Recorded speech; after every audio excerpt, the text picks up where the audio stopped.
Hi, my name is Craig, and welcome to Behold Podcast. And I am with my co-host, Beth Whitney. And Beth is going to talk about a very sensitive topic, one that's very pertinent to the world today, and a lot of people are experiencing is reproductive technology. And this is by request from someone from our Behold Live show that we did back in May, and so we're grateful for your input. But I would say this, Mom and Dad, you may want to listen to this first before you outsource that to your kids, just so they can be able to filter that as best as you can and probably stimulate some really good conversations. But Mom and Dad, you probably should listen to it first on reproductive technology. Are you ready? I'm going to do what Beth does. Here we go.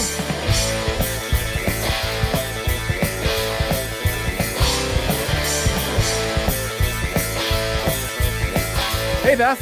Hey, Craig. Kind of weird. Whoa. Yeah, I know. I've kind of thrown this off a little bit. Yeah. But we thought that I would drive the show a little bit today. Yes. Typically, you're kind of the one that does that, and Sure. you do such a great job. Thank but you. because of the topic and everything that we're going to cover, I thought I'd put myself in the driver's seat. Well, yeah, on and we this. kind of take turns doing. Sometimes we do research. we share the prep, and sometimes it's like, okay, you do the prep, and I'll ask the questions. the But questions. this time, you did all I did the prep because you were on vacation. I was on vacation. Tell us where you went, Pastor Craig. It was a bucket list vacation Okay. for me. I went to Alaska with a friend of ours. Yes. And went fishing.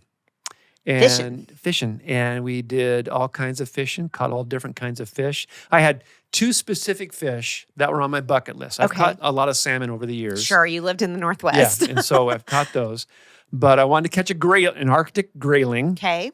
which is in the trout family. It's just a very unique looking fish. They don't Yeah, get- you showed me a picture. It's super interesting. Yeah, they're not too terribly large. They're Right. just a lot of fun to catch. And then I wanted to catch a pike. Okay. And I caught some of those too. And so- did you eat any of this fish you caught on the trip? I ate part of a salmon that I caught, but most of it we froze. And the guy I went with he's gonna give it out to folks and all that kind of stuff. Now, did you eat any sashimi that you caught? No, Just couldn't go there. I would no. Okay. I wouldn't do that. Just kind of ick factor. I like sashimi, Yes. but I wouldn't have done that. Okay. Probably. So I'll pass. But it was just a great trip. Had a great time. So did you see any orcas, polar bears, grizzly bears, eagles? Beth, we saw one eagle. One? There's an One. eagle in Fair Oaks. I know. We saw one eagle, and we were looking for bears. Yep. Everywhere we went, What about meese? I mean, mooses? How do you say moose I'm plural? just going to let you go on that. I'm going to stop talking. Moose is plural and singular. Okay. Did you see any moose? Well, Says. I still like the idea of meese. Meese? You see any meese? No, Goose, geese, moose, meese. Now everyone's going to know I'm an idiot. I've been hiding it. No. No, I haven't. Everyone knows. Darn it. I've been lying to myself. Oh, B-dub. I tell you, it's always fun. It's always an adventure on Behold So did you Podcast. see any moose? No, we didn't. Just fish. No, yeah, fish. Everywhere we went, because we hiked every once in a while, and the guy that we were with, he would carry a gun, and we'd be walking through the bushes and stuff, and he'd be going, "Hey, bear! Hey, bear!" Yeah. Because you don't want to surprise one of them, Right. And because they'll turn and run. Sure. And so we made a lot of noise, but didn't see any. No, Oh, well. not a one. But you saw a lot of fish We saw a lot of on fish. the end of your line, On the end of my line. which was the goal. It was a lot of fun. Yeah, Awesome. it was a lot I'm of glad fun. you were able to do that. Yeah, it was good. We missed you. Yeah, it was good. I'm glad you're back. It is good to be back. Good. It is really good to be back. And I'm excited to get into this show because of all the shows that you and I have done together. This is the one where I've done zero research. Okay. But experientially, Mhm. I've been down this road. Sure. And we're going to be talking about reproductive technology. Yeah. And even when Debbie and I were going through our infertility problems many years ago, Mhm. none of this stuff really played a role Okay. in what we experienced. Mhm. And it certainly does now. I mean, Yes. we know people that are going through these things. Mhm. And you've done some extensive research. I've got your notes in front of me, and I really am grateful for this because I plan on learning a lot in this show. Sure. And just so you know, this is one of those topics that you, the listeners, advise us to cover. in our Behold Live program last spring, one of you or many of you probably requested Yes. that we cover this. And so with great privilege, we do that. Yeah. And so how do you want to start, B? Do you want to just dive into it or? Let me give a little background about the research I did. Okay. And kind of my own experience. So my husband and I had no problem. Right. Getting pregnant, carrying pregnancies to term. We had 3 pregnancies and 3 babies. And so this is something I am approaching with a lot of humility because I don't know what it feels like to walk through a journey of infertility. Yeah. I can't even fathom it. Yeah. So I want our listeners to hear, I am not coming at this with a heart of I know exactly the right answers to everything, because I don't, even after all of my digging and research and all that. Yeah. But I'm really grateful to Dr. Scott Ray. He was a professor at Biola, and I think I might have had him in a class for a Bible class. But he is a medical ethicist. So he studies medical ethics through the lens of the Bible, through the lens of being a Christian. I bet that's interesting. And so way beyond my capacity, right? I reached out to some of our doctors here at Arcade Church to find out, do you know someone local? Do you know? And they're just like, no, we don't. Yeah. But thanks be to God for Dr. Ray and Google helped me find several things. And there were also some other things through, like Dallas Theological Seminary had a couple videos that I was able to watch where there were also people who are well-educated on the topic who had experienced infertility, who shared their stories and shared their insight through a biblical lens. So I think that's what I want to say before we jump in. Okay. Sounds good. Okay. Yeah, it's good. Okay. And I'm just going to, you just go and I might stop you and ask questions and that kind of stuff and clarify all that. But you just go. Okay. Yeah. Okay. So I found out a lot of information. Like when I was a kid, IVF was called test tube babies. And that was in 1986, the first test tube. Oh, I'm sorry. 1978 was the first test tube baby, which is just so crass. Yeah. But there are multiple treatments for infertility. There are medications. Maybe there's a surgery that will help you have a baby. There's surrogacy, which we could do another show on. Oh, yeah. If surrogacy is right or wrong for a Christian. There are donor eggs and donor sperm. Also, there's ethics to that. Is that right or wrong? But there's also less invasive intrauterine procedures. So the harvesting of the woman's eggs is the most difficult, the most medically challenging, the most, it puts a lot of pressure on the woman's body. Okay. And so there are ways to... Not emotionally, physically. No, physically. Okay. Yeah, and emotionally, I'm sure is... Sure, right. We haven't even talked about that. Yeah. But there are other procedures that are less invasive than harvesting eggs. So... we just won't get into the nitty-gritty of that. Yeah. We're mostly going to talk about IVF. But infertility treatment overall is projected to profit $36 billion by 2026. Oh, my goodness. So you have to think, is there money at play in this process? Oh, there has to be. Right? Yeah. When I was Googling, one of the blog articles I found about what Christians think about IVF was on a infertility clinic's website. So obviously that article is going to be skewed. Yeah. So, I mean, even as you're gathering information, you have to put on your think carefully glasses, you got to right? process it, considering the source, right? All that stuff. Right, yeah. Right. Okay. Also, so like I said, IVF first came about in 1978.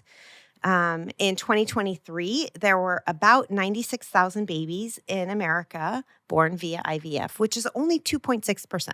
I'm surprised it's that low, that soon. Yes. But something to also think about is the pre-procedure to in vitro fertilization is harvesting eggs and sperm, joining them into embryos in a lab, and then they're frozen.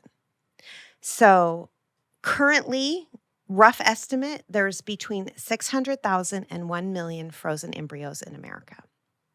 It's a lot, right? Yeah. And 88% of those are for future family building. Let's say there's a couple and they bank them or something? They bank them. Okay. Yeah. And so there might be a couple, there might be a lot per family. Right. 2.8% of those are donated to research. 2.8% of the frozen of embryos. those. Okay. All right. Less than 15% are donated to other couples. I got some conflicting information. I know I have a note here, but there's conflicting information about embryo adoption, which is a good thing, right? If we're Christians and we're thinking, we think, we'll talk about when life begins a little later, but there are rules about adoption can only take place after a birth. So then imagine that your wife has an embryo implanted and you think this is your child. You give birth and then the couple goes, oh, thank you. We'll take the baby now. Oh, wow. Right? Like that's the worst case scenario. But it probably happens. There's also been mix-ups of embryos implanted in the wrong mother. So, I mean, there's just... It doesn't sound like that part of it is an exact science just yet. Right. And there's so many layers to the ethics of this that are so complex. They're beyond my understanding because I'm not an expert in this. But there are things to think about as maybe you are walking through infertility or you're walking with someone seeking your counsel. Right.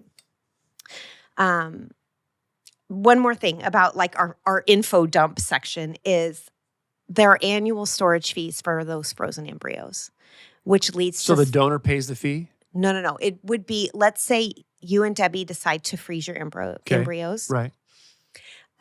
You have to pay an annual fee to keep them frozen. So there's abandoned embryos where people just stop paying. Really? Yeah. So do they keep them frozen though? Or they just become medical waste. Which we'll get into. Right? That's a path that, right. Unfortunately, I think we're going to be going down, but as a society. Yes. Yes. Okay. Okay. So then my second point is what's a Christ-like approach? First of all, every child, no matter how they were conceived, whether it's out of wedlock, whether it is through IVF, whether it's through one of these other reproductive technologies, every child is a gift and bears God-given dignity, right? Amen. So a verse to think of for that is in Psalm 127. Sons are indeed a heritage from the Lord, offspring a reward. Every child, every human being bears God's image and has the dignity of being a human made in his image. Yeah. So that's something to think about. The second thing, whether it's a decision you're making or are walking with others through facing infertility, through fertility treatments and those, I think we think of rejoice with those who rejoice and mourn with those who mourn. Yeah. I think we think of 1 Peter 3, finally all of you be like-minded, be sympathetic, love one another, be compassionate and humble. So there's good biblical wisdom on how to deal with what we experience as the brokenness of that. Right. And that brokenness occurs every month. Yes. And so there's good biblical wisdom for the Christian community to minister to families like that. Yep. Yeah, good. Yep. Good. So then what about a Christian's responsibility when considering reproductive technology? I think there's three things we need to do. We need to think carefully, we need to seek wisdom, and we need to prioritize ethical integrity. So think carefully. If you think about Romans 12, 1 and 2, therefore I urge you, brothers and sisters, in view of God's mercy, to offer your bodies as a living sacrifice, holy and pleasing to God. This is your true and proper worship. Do not conform to the pattern of this world, but be transformed by the renewing of your mind. Then you'll be able to test and approve what God's will is, his good, pleasing, and perfect will. So as you are weighing the different decisions or the different options that you're offered as an infertile couple, think carefully. Yeah, that's good. Seek wisdom. James 1:5, if any of you lacks wisdom, he should ask God, who gives to all generously and ungrudgingly, and it will be given to him. I can't tell you how many times I've begged God for, Lord, I need your wisdom. I need it now. Or there's this thing coming up. I need your wisdom. So seek God's wisdom. But then also Proverbs 12:15, a fool's way is right in his own eyes, but whoever listens to counsel is wise. Talk to people that you respect, that are diligently following Jesus, that maybe have walked through a difficult season of not being able to have children, or have chosen adoption, or have chosen IVF, or all of that, where you can seek wise counsel from someone else. And then also prioritize ethical integrity. Proverbs 20, verse 7. A righteous person acts with integrity. His children who come after him will be happy. We'll get into this in a little bit, but this is where you have to match. If you're a pro-life person who believes life begins at conception, then what you do in your fertility treatments should match that. Yeah. And we'll get into that a little bit more. And again, these aren't decisions I had to make. Right. But as I was researching and preparing, I was really asking the Lord, kind of trying to put myself in someone's shoes where your arms are empty. You are so desiring a child, which is it's a good thing. Longing, right? Children are a gift from the Lord. And so what would that feel like to have options that are kind of gray? Yeah. Right? Yeah. Okay, next section is questions to ponder. What do I believe the Bible teaches about when life begins? Do I believe human life starts at fertilization? If so, how do I reconcile the creation, freezing, or destruction of embryos with that belief? So I made a note for both of us because our belief is that life begins at conception. And then I was going to read Psalm, no one's surprised, Psalm 139. If you're familiar with this psalm at all, you'll know the end of it. It's a beautiful psalm. It's so encouraging and wonderful, but actually not the end. Starting at verse 13. This is David. For it was you who created my inward parts. You knit me together in my mother's womb. I will praise you because I have been remarkably and wondrously made. Your works are wondrous, and I know this very well. My bones were not hidden from you when I was made in secret, when I was formed in the depths of the earth. Your eyes saw me when I was formless. All my days were written in your book and planned before a single one of them began. God knew you before. Yeah. That's not just poetry. No. That's truth. It's beautiful truth. Yeah. Poetry helps us digest it a little, absolutely. right? Yeah, very much so. So what do I believe the Bible teaches about life begins? We believe life begins at conception. So then next, am I honoring the sanctity of life in this process? You have to ask yourself, what happens to unused embryos? We'll get into that a little bit more. But and then another thing that happens is when you have created these embryos, they want to make sure the ones they implant are healthy, strong, don't have genetic deformities or abnormalities.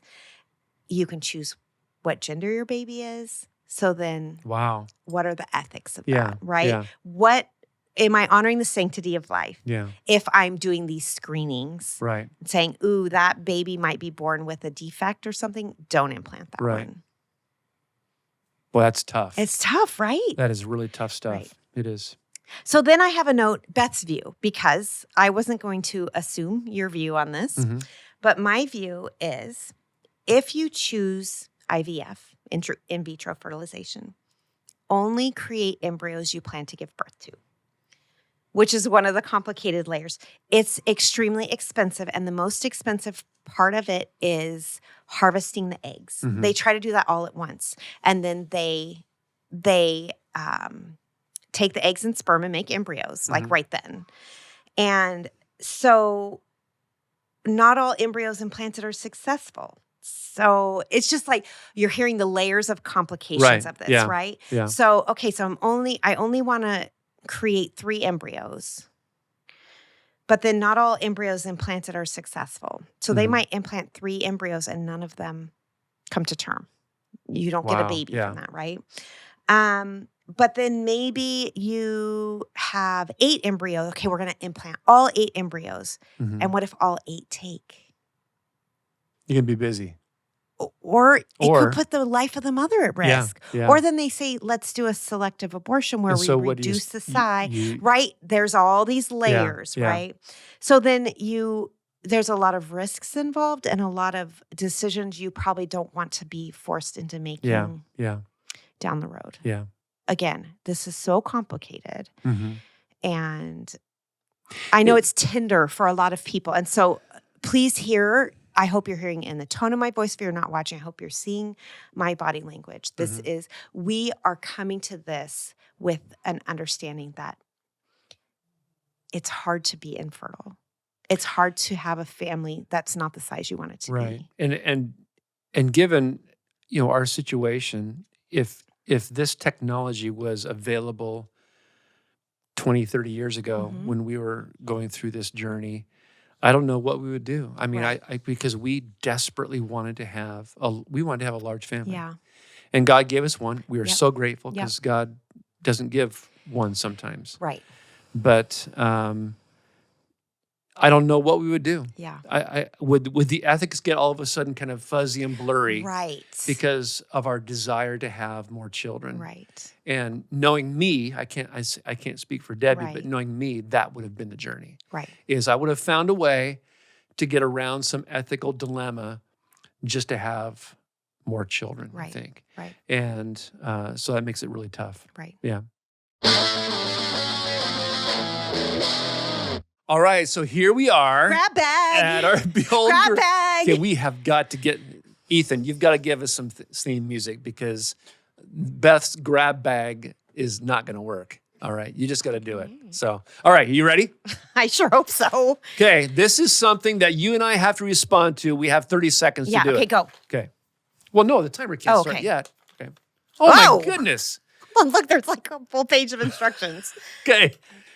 Meet in the middle game. Number 1, think of any random word, then count down together 3, 2, 1, and say the words at the same time. 3, 2, 1. Pizza. Aardvark. Do we go on? Keep reading. Number 2. Then go back. Okay. Oh, okay. All right. Number 2. Now both think of a word that somehow between or connects the 2 words you Okay. just said quickly. Okay. I don't get that one. So something between pizza and aardvark. Okay. Count down again, 3, 2, 1, and say your next words. Okay. Number 4, keep repeating, trying to meet in the middle until you both say the same word. Okay. You have 30 seconds to get there. Okay. All right, so the first one is 3, 2, 1, aardvark. You said pizza. Okay, now both think of a word that's somehow between or connects the 2 words you just said. Okay. I don't get that. So I'm thinking snack bar because an aardvark might be at the zoo and pizza might be at the zoo. Oh, I wasn't thinking. I was thinking of anteater. Oh, okay. No, you have to think about something that connects pizza and aardvark. Okay, So let's think all right. let's start with a whole Okay. new set of Okay. words. A whole new. Okay. 3, 2, 1. Jupiter. Lawnmower. Lawnmower. Lawnmower. Okay. Lawnmower and Jupiter. Okay. Wait. Okay. 3, 2, 1. Planet. Roundup. Count down again and say, keep repeating. So something between planet and roundup. Planet and Roundup. 3, 2, 1. Yard. Globe. Lobe. I'm thinking globe, like Globe. lawn ornament globe. Okay. What'd you say? Lawn. Lawn and globe. Yard. We're getting yard. Okay.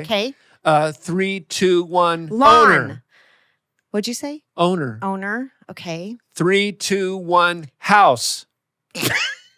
House. We did We it. got it. Wow. We're terrible at this Wow. game. We just Okay. lost several listeners. That was good. That was This, hard. by the way, was given to us by Ruth King, a former employee here at our Stop church. it.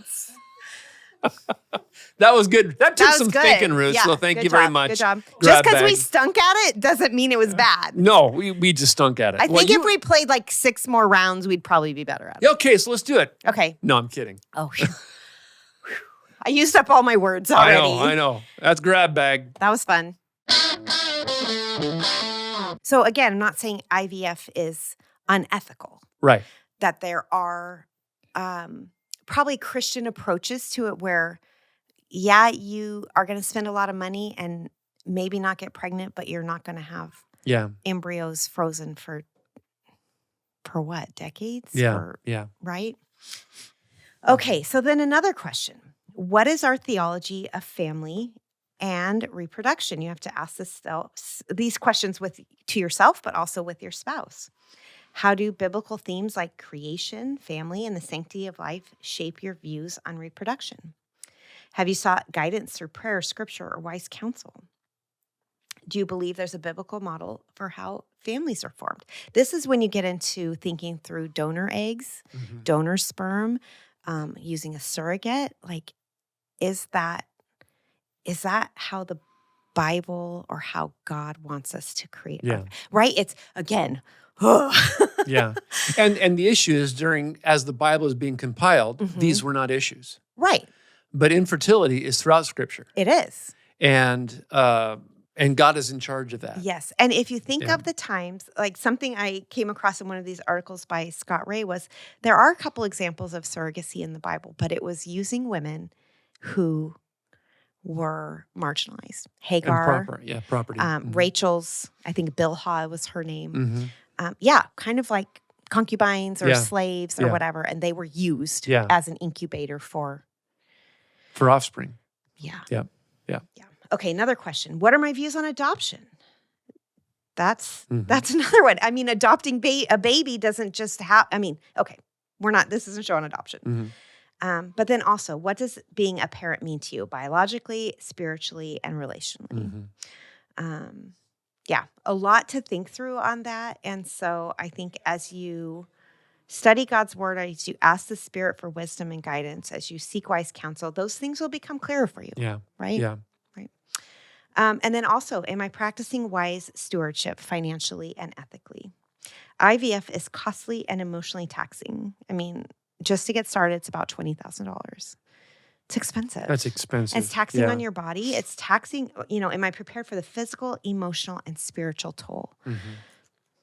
Questions to ask. I mean, I don't think I'm mature enough to ask myself these kinds of questions, right? This is hard stuff. Yeah. This is such a fun conversation about making babies.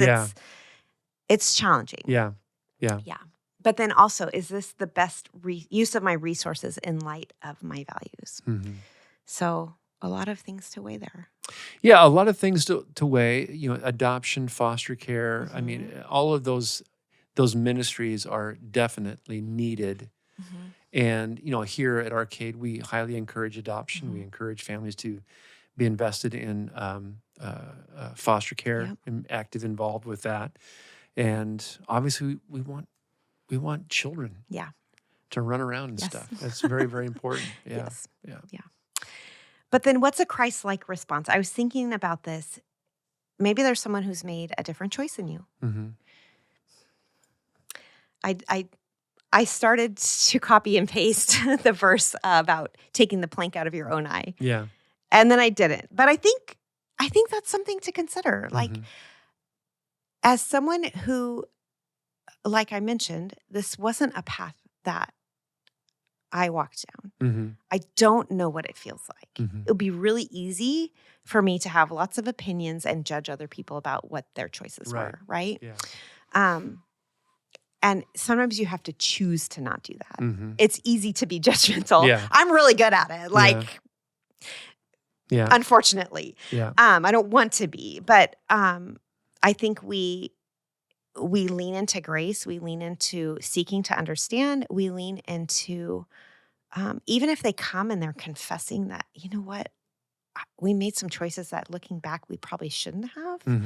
I think we show them the forgiveness in the gospel. Well, which is everyone's story. Right. Everyone's story is, we should have zigged when we zagged. Right. We shouldn't have made that decision. We should have made this decision. That's life. That's Tuesday. For most of us. Yeah. And so I think you're absolutely right, is a couple that's chosen a different path. They've done that for whatever reasons. Right. Whether they're good or bad, it's not for you or me to decide about that. It's God who will Right. be able to do that. Right. Yeah. And if you think about, maybe you know someone who was born via IVF, or someone who's been adopted, or someone who through some other, maybe Right. they were, have a teenage mother. Those children, I'm thinking of faces, and I'm so glad Yeah. that they're here. Yeah. I'm so glad that they are, a part of our church family. Um, children are a beautiful gift from Yeah. the Lord. Yeah. So, Very but much then, so. the last remark I would really love your insight into, because you have such a pastoral heart, but this was a journey that you and Debbie had to navigate, right? And I wrote down, if you're navigating infertility, I want you to hear that you are not alone. That God hears your cries and walks with you in your pain. But Craig, what would you want to share with someone walking through infertility? Well, I mean, a lot of what you just said, I think is true. And I think what happens is when you go through something like that, you tend to isolate. And it's kind of a good news, bad news, because you really, when we were going through infertility, and by the way, we still grieve. Yes. That has not gone away. Right. Our ability to have children has gone away, Yeah. but our desire has not. And so we still grieve over that. And that will not go away. Yeah. But because as a pastor, and everyone knew that we wanted more children, just because it's the nature of what we do, is people know what's in our business and stuff. People were constantly giving us verses to claim, tea to drink, giving us wisdom, all the advice, and that just magnified our grief. They did that in love and care, because they wanted to help, but it just magnified our grief. And so, if you know someone who's going through infertility, one thing you don't ask them every month is anything. Oh. And that's what happens. Oh. And it just makes your grief even more public. Just breaks your heart a little more. It does. Yeah. It does. And so I always, even in biblical counseling training, I go to Job's friends, because Job's friends, they get a lot of bad press. But one thing that we forget about Job's friends is they go and they see Job in his plight. They see him in his loss and in his pain. And the text says they went and sat with him in silence for 7 days. Yeah. And then they opened their mouths. Then they started saying dumb things. Yeah. And so I would say this, if you know someone's going through infertility, make sure that you're with them. And if they bring it up, then go with it and talk with it. But if they don't bring it up, probably don't bring it up. Yeah. Because that's our story. It may be different for other people. If you are going through infertility, Satan wants you to be alone. He wants your infertility, your desire for children, to become an idol. And what happens, and what happened with us, is we began to have this transactional relationship with God. It's, God, if you give us this, what we want, then we will do this. And that was probably more me than Debbie. And that's idolatry. Yeah. And so I had to confess that. And I confessed that, and we've moved on. And by God's grace, even though we still grieve over our son not having brothers and sisters, and our grandchildren not having cousins, we're grateful for what we've been given. And we definitely do not want to have that sense of ingratitude. Right. But if you do want to talk about infertility, I know that my wife would be glad to talk to you about it. I'd be happy to talk to you about it. It's different for the husband than for the wife, because the wife feels that every month. And that can be so very difficult for someone. But it's the classic question that we had to ask ourselves numerous times back then: is God sovereign? And if he is sovereign, then we are exactly where he wants us to be. Right. And if these options were open to us at the time, we wouldn't have had $20,000. But if they had been open to us, we would have researched them. Yeah. Absolutely, we would have, probably gotten involved with that somehow, because of our desire to have children. Yep. But like you said numerous times, Beth, This is not an easy topic. I mean, we'd like to think that there's a black and there's a white. There's a good and there's an evil. There's a sin and there's righteousness. And that just isn't the case with this. At least I don't think so. No, and there's other medical technology that you experienced recently with your knee surgery, right? Yeah. So every time there's an advance in medical technology, especially with reproduction, we have to not just accept it as good. We have to think through, is this right in God's sight? Yeah. Is this the right step for our family? Yeah. Right? Yeah. Okay. Want to get to behold? Yeah. First of all, Beth, great job on the research Thank and the you. presentation. I learned a lot. I mean, there's so much more. Well, shame on me. I don't know that much about this because we're beyond that now. Right. But you and I, we know families that are going through this, and they're thinking about these things, and I'm glad they are. I'm glad that the option is there for that. Well, like I said, Dr. Scott Ray, R-A-E, he's a great resource. He has some videos. He also has some more technical papers, depending on what you're looking for. Yeah. But if you just Google him, he's a good resource for you. Good. In talking about behold, I go to the verse that I had to look at during our journey of infertility because I was convinced that the only way that Debbie and I would be happy is if we had a larger family. Okay. And if we didn't have that larger family, then we wouldn't be fulfilled. We wouldn't have this abundant life. And so I came across a verse years ago in the middle of this journey that still speaks volumes to me in other areas of life. Okay. And it's Psalm 16, verse 11. And David is the psalmist in this one. He says, "You reveal the path of life to me. In your presence is abundant joy. At your right hand are eternal pleasures." And this passage 25 years ago was incredibly convicting for me because I had come to realization that the only way that I could truly have abundant joy is by getting what I want. Right. That was wrong thinking. Wrong thinking, but rather abundant joy, this peace that I've always wanted, can only be found in the presence of our most gracious Savior. And that really kind of was a gentle slap in the face to me, even theologically.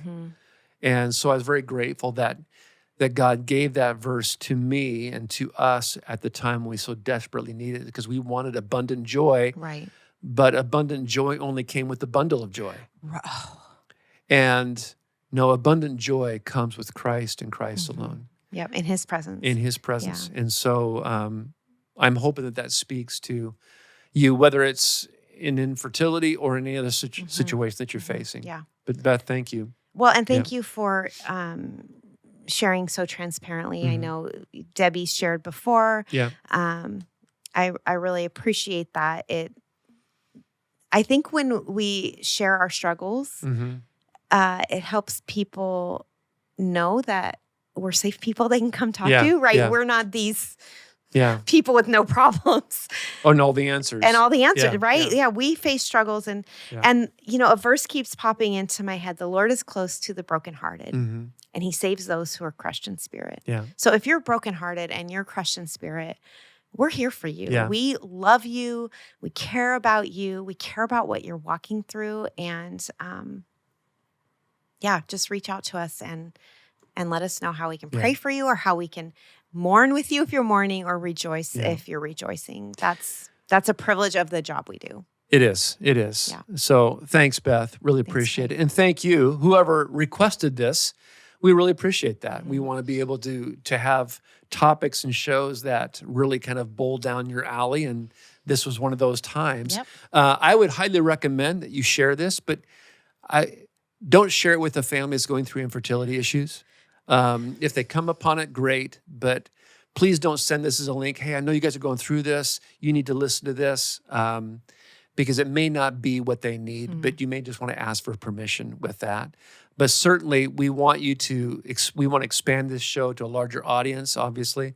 And so if you know someone that would benefit from the information that Beth has, we would love to talk with you. If you have any questions about this topic or any other topic that we cover or that we haven't covered, then you can go to info@behold@arcadechurch.com. Behold.com. Why do No, wait, no.